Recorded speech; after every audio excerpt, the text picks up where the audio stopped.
최근 재벌집 막내 아들이 최고의 화제를 모으며 막을 내렸는데요.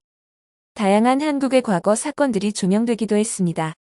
다소 허무한 결말로 실망감을 주기도 했지만 한국이 역사적인 여러 사건을 겪으며 경제 성장을 하고 문화산업을 발전시킬 수 있었던 일련의 과정을 보여주고 있어 흥미로웠는데요.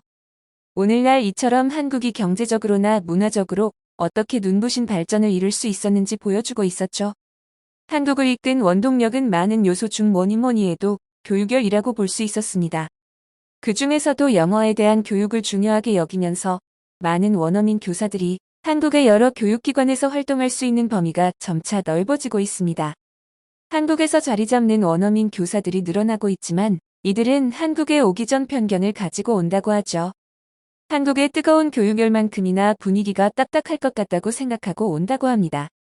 과연 자신이 잘할 수 있을지 걱정하며 한국에 온 원어민 강사들은 한국 학교와 학생들의 모습에 당황할 수밖에 없었다고 하는데요. 그들은 어떤 모습을 보고 놀라는지 자세한 이야기 살펴보겠습니다. 한국의 교육열이 높다는 것은 이제 많이 알려진 사실인데요. 몇 년 전 라가르드 IMF 총재가 한국을 방문했을 때의 일화는 한국의 교육열이 어느 정도인지 단편적으로 보여주고 있었습니다.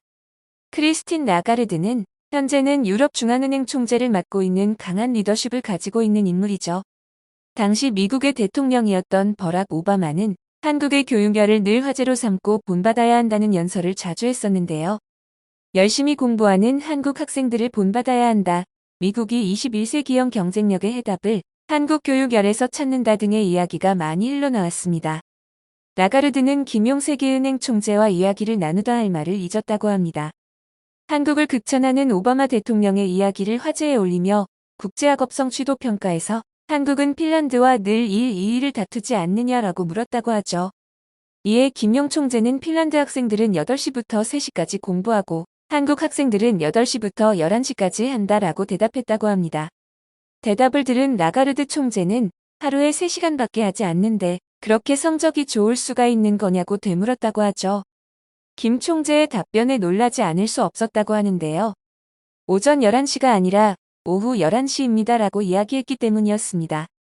그나마도 심야학원에 제한이 있어서라는 11시에 끝나는 것이라고 덧붙이자 믿기 힘들다는 듯 고개를 저었다는 일화가 전해지고 있습니다.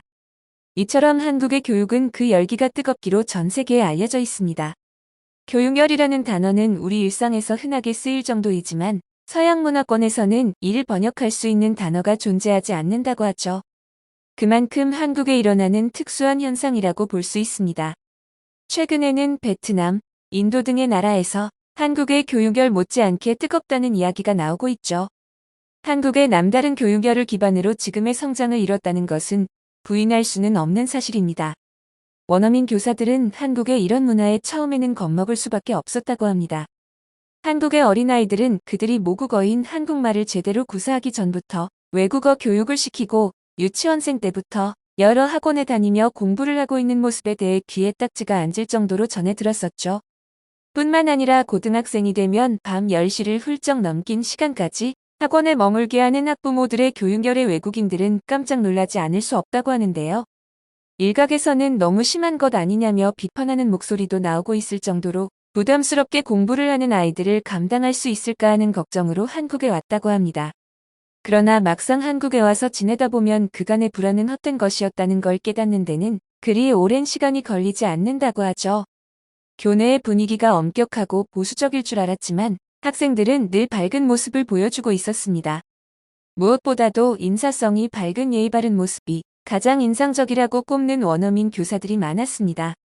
그들의 생각과 달리 고등학생들은 아침 일찍 등교해 늦은 밤 시간까지 학교에 있지만 지친 기색 없이 자신들에게 주어진 학습을 하는데 여념이 없고 쉬는 시간에는 언제 그랬냐는 듯 장난을 치고 친구들과 수다를 떠는 모습을 보여주고 있었습니다.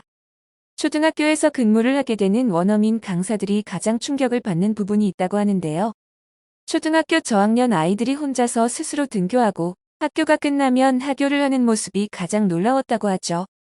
외국에서는 등하교길에도 아이들의 안전을 걱정해야 하기 때문에 부모들이 직접 데려다 주는 경우가 많습니다.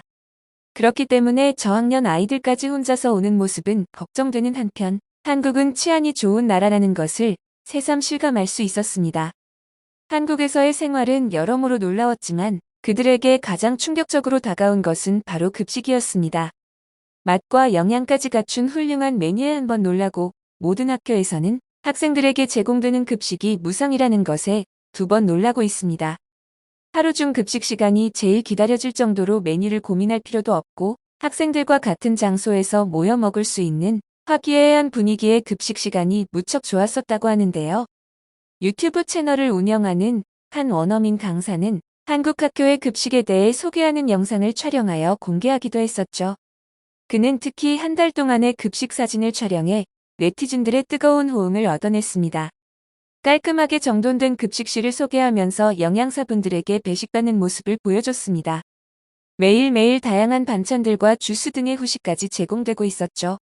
그는 매일 한국의 다양한 음식을 접할 수 있어서도 매우 좋다고 전했습니다. 그가 소개한 한국의 급식에 대한 반응은 뜨거웠습니다.